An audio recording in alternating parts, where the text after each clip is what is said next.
Hi hello friends, ನಾನು Radha. Welcome to my channel. ಇವತ್ತು ನಾನು ಪಾಲಕ್ ಸಬ್ಬಕ್ಕಿ ಸಂಡಿಗೆನ ಮಾಡಿ ತೋರಿಸ್ತಾ ಇದ್ದೀನಿ.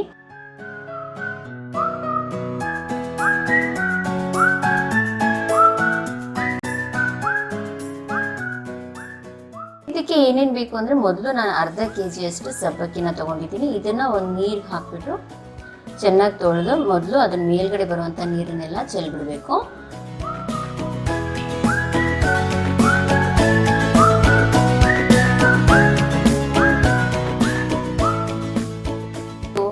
ಇದಕ್ಕೆ ಒಂದು 2 ಗ್ಲಾಸ್ ಅಷ್ಟು ನೀರನ್ನು ಹಾಕಿ ಚೆನ್ನಾಗಿ ಮಿಕ್ಸ್ ಮಾಡಿಬಿಟ್ಟು ಒಂದು ತಟ್ಟೆನ ಮುಚ್ಚಿ ಒಂದು ನೈಟ್ ಪೂರ್ತಿ ಹಾಗೆ ಬಿಟ್ಬಿಡಬೇಕು. ಅದು ಸಬ್ಬಕ್ಕಿಲ್ಲ ಚೆನ್ನಾಗಿ ನೆನಿಬೇಕು. ಸೊ ನೆಕ್ಸ್ಟ್ ಡೇ ಬೆಳಿಗ್ಗೆ ನೋಡಿ ಈ ಥರ ಗರಿಗರಿಯಾಗಿರುತ್ತೆ, ಅಂದರೆ ಉದುರಾಗಿ ನೋಡಿ ಎಲ್ಲ ಚೆನ್ನಾಗಿ ಸಬ್ಬಕ್ಕಿ ನೆಂದಿರಬೇಕು. ನೋಡಿ ಈ ಥರ ಪ್ರೆಸ್ ಮಾಡಿದಾಗ ಸಾಫ್ಟ್ ಇರಬೇಕು. ಗಟ್ಟಿ ಇದ್ದರೆ ಮತ್ತೆ 2 ಗ್ಲಾಸ್ ನೀರು ಹಾಕಿಬಿಟ್ಟು ಒಂದು 2 ಅವರ್ ನೆನೆಸ್ಬೇಕಾಗುತ್ತೆ. ಪಾಲಕ್ ಸೊಪ್ಪನ್ನು ತೊಗೊಂಡಿದ್ದೀನಿ. ಇದನ್ನು ಚೆನ್ನಾಗಿ ತೊಳೆದ್ಬಿಟ್ಟು ಒಂದು ಬಾಣಲೆನಲ್ಲಿ ಹಾಕಿ ಚೆನ್ನಾಗಿ ಇದನ್ನು ಬಾಯ್ಲ್ ಮಾಡಬೇಕು. ನೋಡಿ ಅದರಲ್ಲಿ ಬರುವಂಥ ನೀರನ್ನೆಲ್ಲ ಇಂಗಿದ ಮೇಲೆ ನೋಡಿ ಈ ಥರ ಆಗುತ್ತೆ. ಇದು ತಣ್ಣಗಾದ್ಮೇಲೆ ಮಿಕ್ಸಿಗೆ ಹಾಕ್ಕೊಂಡು ಒಂದು 10 ಹಸಿಮೆಣ್ಸಿನ್ಕಾಯಿನ ಹಾಕಿ, ಯಾಕಂದರೆ ಗ್ರೀನ್ ಪಾಲಕ್ ಇರೋದ್ರಿಂದ ಇದು ಕೂಡ ಹಸಿಮೆಣ್ಸಿನ್ಕಾಯಿ ತೊಗೊಂಡ್ರೆ ಟೇಸ್ಟ್ ಬರುತ್ತೆ.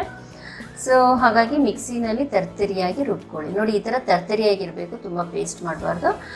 ಸೊ ಇದಕ್ಕೆ ಒಂದು ಚೊಂಬಷ್ಟು ನೀರನ್ನು ಹಾಕಿ ಚೆನ್ನಾಗಿ ಮಿಕ್ಸ್ ಮಾಡಿಕೊಂಡು ಒಂದು ದಪ್ಪ ತಳ ಇರುವಂಥ ಒಂದು ಪಾತ್ರೆಗೆ ಈ ನೀರನ್ನು ಹಾಕೋಬೇಕು. ಫಸ್ಟ್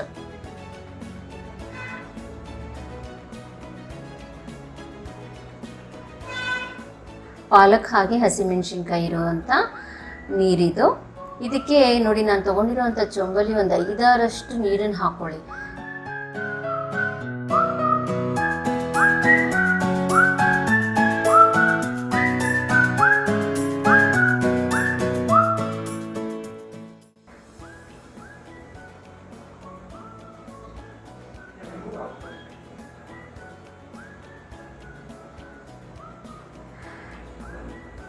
ಒಂದು ಸ್ವಲ್ಪ ಜಾಸ್ತಿ ಕೂಡ ಹಾಕೋಬೋದು, ನೀರು ಏನೂ ಆಗೋಲ್ಲ. ಆಮೇಲೆ ಇದಕ್ಕೆ ಒಂದು ಸ್ವಲ್ಪ ಒಂದು 2-3 ಸ್ಪೂನಷ್ಟು ಇದಕ್ಕೆ ತಕ್ಕಾಗಿ ನೋಡಿಕೊಂಡು ನೀವು ಉಪ್ಪನ್ನು ಸೇರಿಸಿ, ಗಟ್ಟಿ ಅನಿಸಿದ್ರೆ ನೀರನ್ನು ಹಾಕೋಬೋದು. ಚೆನ್ನಾಗಿ ಇದನ್ನು ಕುದಿಬೇಕು ಈ ನೀರು. ಆಮೇಲೆ ಇದಕ್ಕೆ ಕರ್ಬೇವಿನ ಸೊಪ್ಪು ಸಣ್ಣಗೆ ಹೆಚ್ಕೊಂಡಿರೋವಂಥದ್ದು, ಹಾಗೆ ಹಿಂಗು ಒಂದು ಅರ್ಧ ಸ್ಪೂನಷ್ಟು ಹಿಂಗೆ ಹಾಕಿದ್ದೀನಿ. ಆಮೇಲೆ ನೆನೆಸಿಟ್ಕೊಂಡಿದ್ವಲ್ಲ ನಾವು ಸಬ್ಬಕ್ಕಿನ, ಅದನ್ನು ನೀರಿಗೆ ಸೇರಿಸ್ಬೇಕು.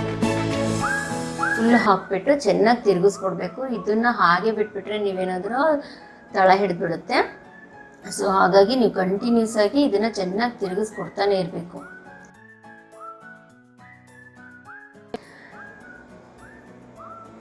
ಸಬ್ಬಕ್ಕಿ ಚೆನ್ನಾಗಿ ಬೇಯೋವರೆಗೂ ಒಂದು 10 ನಿಮಿಷ ಆದರೂ ಆಗುತ್ತೆ ಸಬ್ಬಕ್ಕಿನ, ನೆನೆಸಿರೋಂಥ ಸಬ್ಬಕ್ಕಿನ ಬೇಯೋದಕ್ಕೆ. ಸೊ ಅದನ್ನು ಚೆನ್ನಾಗಿ ತಿರುಗಿಸ್ಕೊಟ್ಟಾಗ ತಳ ಹಿಡಿಯೋಲ್ಲ, ಹಾಗೆ ಸಂಡಿಗೆ ಕೂಡ ಚೆನ್ನಾಗಿ ಬರುತ್ತೆ.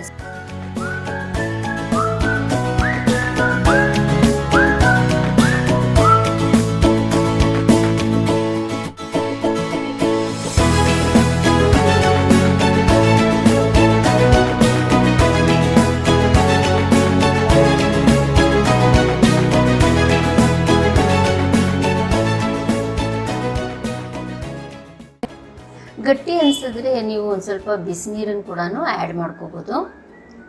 ನನಗೆ ಇದೊಂದು ಸ್ವಲ್ಪ ಗಟ್ಟಿ ಅನಿಸ್ತಾ ಇತ್ತು, ಸೊ ಅದಕ್ಕೋಸ್ಕರ ನೋಡಿ ನೀರು ಹಾಕಿದ್ದೀನಿ. ಬಿಸಿನೀರು ಇನ್ನೊಂದು ಸ್ಟವ್ ಮೇಲೆ ಇಟ್ಟಿರೋದ್ರಿಂದ ಅದನ್ನೇ ತೊಗೊಂಡು ಹಾಕಿದ್ದೀನಿ. ಸೊ ನೀವು ಒಂದು ಸ್ವಲ್ಪ ಮಿಕ್ಸ್ ಮಾಡ್ಕೋಬೋದು, ಬಿಸಿನೀರನ್ನೇ ಹಾಕ್ಕೊಳ್ಳಿ, ಆವಾಗ ಈಸಿಯಾಗಿ ಬೇಯುತ್ತೆ. ಹಾಗೆ ಇಲ್ಲಿ ನಾನು ಬೇಕಿಂಗ್ ಸೋಡಾನ ಆ್ಯಡ್ ಮಾಡಿದ್ದೀನಿ. ಇದಕ್ಕೆ ಒಂದು ಅರ್ಧ ಸ್ಪೂನಷ್ಟು ಬೇಕಿಂಗ್ ಸೋಡಾ ಹಾಕಿ ಚೆನ್ನಾಗಿ ತಿರುಗಿಸ್ಕೊಡಿ.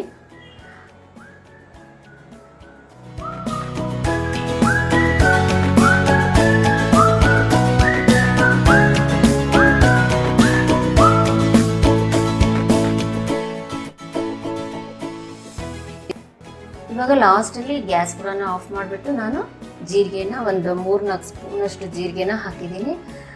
ಯಾಕಂದರೆ ಕಲರ್ ಬಿಟ್ಕೊಳ್ಳುತ್ತೆ, ಒಂಥರ ಬ್ರೌನಿಷ್ ಬಂದುಬಿಡುತ್ತೆ, ಆಮೇಲೆ ಕೈ ಕೂಡ ಆಗೋಗುತ್ತೆ. ಸೊ ಹಾಗಾಗಿ ಲಾಸ್ಟಲ್ಲಿ ಗ್ಯಾಸ್ ಆಫ್ ಮಾಡಿದ್ಮೇಲೆ ಜೀರಿಗೆನ ಈ ಥರ ಹಾಕಿ ಮಿಕ್ಸ್ ಮಾಡಿ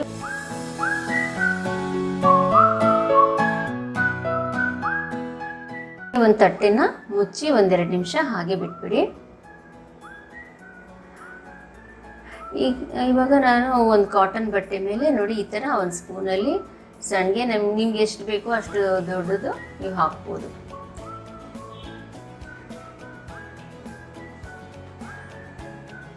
ನೀವು ಕಾಟನ್ ಬಟ್ಟೆ ಬೇಡ ಅಂದರೆ ನೀವು ಒಂದು ಪ್ಲಾಸ್ಟಿಕ್ ಮೇಲೆ ಕೂಡ ಹಾಕ್ಬೋದು. ಈ ಕಾಟನ್ ಬಟ್ಟೆ ಒಣಗಿದ ಮೇಲೆ ಹಿಡ್ಕೊಂಡ್ಬಿಡುತ್ತೆ ಸಣ್ಣಗಿನ, ಸೊ ಅದರಿಂದ ನೀವು ಪ್ಲಾಸ್ಟಿಕ್ ಮೇಲೆ ಹಾಕೋದು ವಾಸಿ ಅನ್ಸುತ್ತೆ ನನಗೆ. ಸೊ ನೋಡಿ ಈ ಥರ ಎಲ್ಲ ಸಣ್ಣಗೇನು ಬೇಗ ಬೇಗ ಹಾಕಬೇಕಾಗುತ್ತೆ, ಇಲ್ಲಾಂದರೆ ತಣ್ಣಗಾದರೆ ಗಟ್ಟಿಯಾಗಿ ಹೋಗುತ್ತೆ.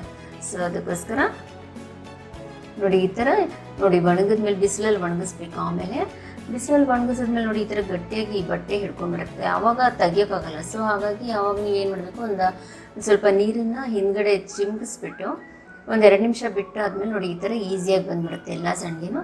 ಇದನ್ನು ಮತ್ತೆ ನೀವು ಒಂದು ದಿನ ಪೂರ್ತಿ ನೀವು ಬಿಸಿಲಲ್ಲಿ ಒಣಗಿಸ್ಬೇಕಾಗುತ್ತೆ. ನೋಡಿ ಈ ಥರ ತೆಗೆದ್ಮೇಲೆ ಒಂದು ದಿನ ಪೂರ್ತಿ ನೀವು ಬಿಸಿಲಲ್ಲಿ ಒಣಗಿಸ್ಬೇಕು. ಒಣಗಿಸಿದ್ಮೇಲೆ ಸಣ್ಣಗೆ ರೆಡಿಯಾಗಿದೆ, 1 ವರ್ಷ ಪೂರ್ತಿ ಕೂಡ ಇಟ್ಕೋಬೋದು. ಇದನ್ನು ನಾನು ಎಣ್ಣೆನಲ್ಲಿ ಕರ್ಬಿಟ್ಟು ತೋರಿಸ್ತಾ ಇದ್ದೀನಿ ಯಾವ ರೀತಿ ಬರುತ್ತೆ ಅಂತ. ತುಂಬಾ ಟೇಸ್ಟಿಯಾಗಿರುತ್ತೆ. ನಾನು ಪಾಲಕ್ ಕಡಿಮೆ ಹಾಕಿರೋದ್ರಿಂದ ಕಲರ್ ಅಷ್ಟಾಗಿ ಬಂದಿಲ್ಲ. ನೀವು ಪಾಲಕ್ ಸೊಪ್ಪು ಸಾಕಷ್ಟು ಹಾಕಿ ಗ್ರೀನಿಶ್ ಆಗಿರೋಂಥ ಸಣ್ಣಗೆನ ಮಾಡ್ಕೋಬೋದು. ನೀವು ಒಂದ್ಸತಿ ಟ್ರೈ ಮಾಡಿ. Thank you friends.